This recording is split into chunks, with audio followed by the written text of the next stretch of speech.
तो अभी class 10th के बोर्ड के लिए काफ़ी डरे हुए बच्चे हैं। कुछ तो ये कह रहे हैं कि पेपर कैसा होगा, क्वेश्चन क्या पूछे जाएंगे, कितने सिलेबस रिड्यूस हैं, ये सब चीज़ें। तो देखिए ये सारी गाइडलाइंस आपको CBSE की वेबसाइट पे दिया हुआ है और मैंने भी अपने YouTube चैनल्स पे डाल दिए हैं सैम्पल पेपर वगैरह। ओके, और देखिए मैथमेटिक्स या साइंस या अदर कोई सब्जेक्ट है उसका पेपर कैसा होगा, सो गाइडलाइंस आपको जो दी गई है वो तो आप रीड कर सकते हैं, लेकिन मेरी ये ओपिनियन है, मेरा ये एडवाइस है आपको कि आप अपने सिलेबस पे आप फोकस करिए। आप अपने सिलेबस को कंप्लीट करिए और उसे 4 to 5 टाइम्स आप उसे रीडू करिए। ओके, इससे क्या होगा कि आप जो है परफेक्ट होते जाएंगे। ओके, और आपको अपने सिलेबस में कंप्लीट नॉलेज रहेगी, तो आपको कोई भी क्वेश्चंस पूछा जाएगा उस चैप्टर से तो उसका आप आंसर आसानी से दे सकते हैं।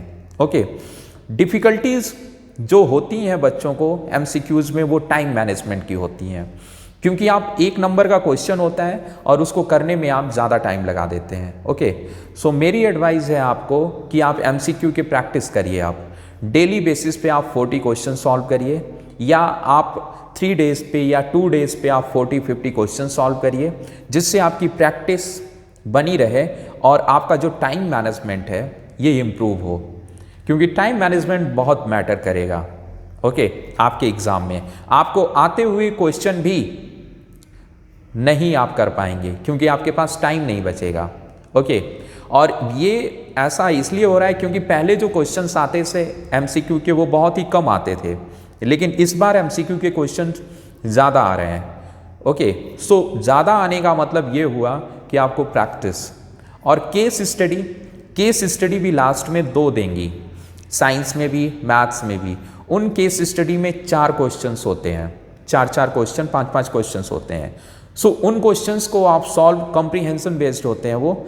एक तो आपको केस स्टडी दी रहेगी, उसको रीड करना है, फिर 5 क्वेश्चंस के आंसर देने हैं। बहुत ही आसान होता है। कई बार बच्चों को मैंने देखा है कि लेंदी क्वेश्चंस की वजह से क्वेश्चन पढ़ना बंद कर देते हैं या बहुत ही लाइटली रीड करते हैं। तो ऐसा कुछ भी मत करिए, क्वेश्चन को रीड करिए अच्छे से, और जो भी उसमें कंपोनेंट्स यानी जितनी भी चीज़ें उसमें दी गई हैं उन चीज़ों को पहले आप अपनी कॉपी पे नोट कर लीजिए। लेंथ दी है, ब्रेथ दी है, हाइट दिया है, या एरिया दिया है, या वॉल्यूम दिया है, या कुछ भी दिया है उसमें, उसको पहले आप नोट डाउन करिए।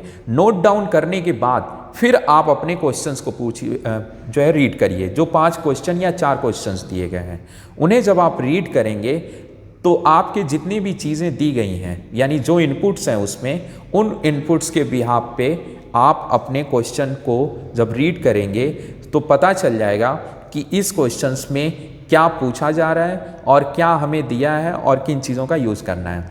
कई बार ऐसा होता है कि क्वेश्चन तो आप पढ़ लेते हैं नीचे, फिर आप ऊपर के केस स्टडी को आप रीड करते हैं, इससे टाइम वेस्ट होता है। ओके, तो पहला मेरा एडवाइस ये है कि केस स्टडी को आप रीड करिए, जितनी भी इनपुट्स दी हुई हैं उन इनपुट्स को आप अपने कॉपी में नोट डाउन करिए, फिर आप क्वेश्चन को रीड करिए ताकि दोबारा केस स्टडी को रीड ना करना पड़े।